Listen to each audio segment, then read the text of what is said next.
A long time ago, in a place not too far from here, there was a princess who loved to go for walks in the woods. One evening, she came upon a cool spring of crystal blue water. She took out her golden ball and began throwing it into the air and catching it. Suddenly, she threw it too high, and it fell right into the water.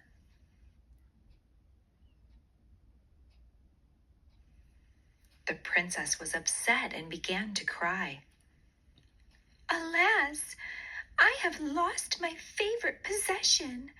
I would give all my splendid jewels to have it back." As she cried, a frog appeared out of the water. "Grant me one wish, and I will retrieve it for you," said the frog. "I do not wish for your fancy jewelry.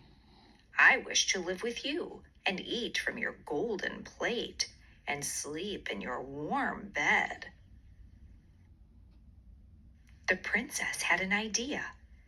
"I will let this strange talking frog bring me my ball, and then I will leave him here."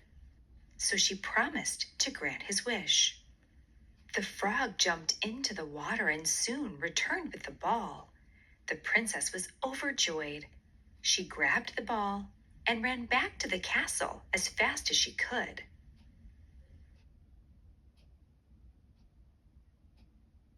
The next evening, the princess was sitting down for dinner when she heard a soft knock at the door.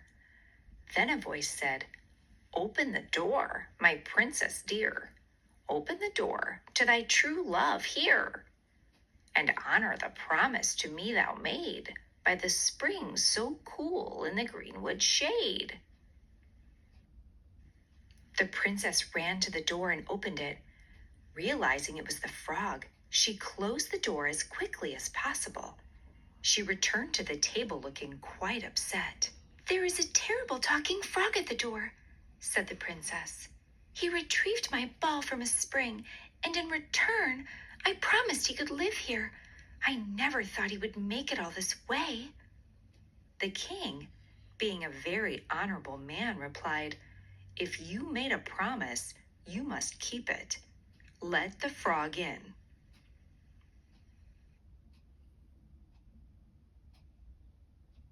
The princess opened the door, and the frog hopped up to the table and politely asked the princess to share her golden plate with him. Reluctantly, she did.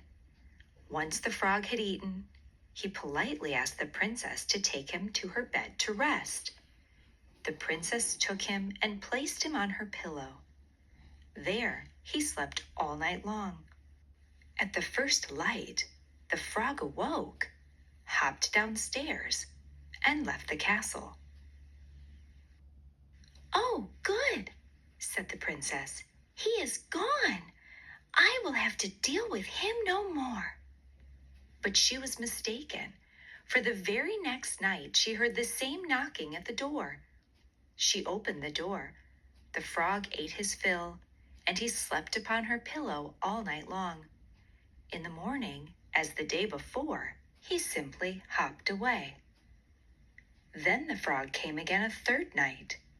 As she closed her eyes to sleep, the princess wondered how long she would have to endure this awful routine.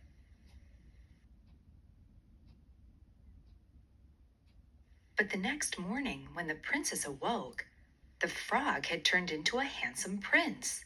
He explained how a malicious fairy had turned him into a frog, and the curse was to last until a princess let him eat from her plate and sleep in her bed for 3 nights.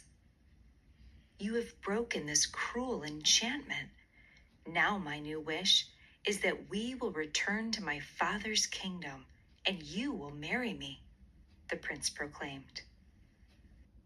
After a long courtship and becoming the best of friends, the young princess finally replied, "Yes, I will marry you." The two of them lived happily together for the rest of their days. The end.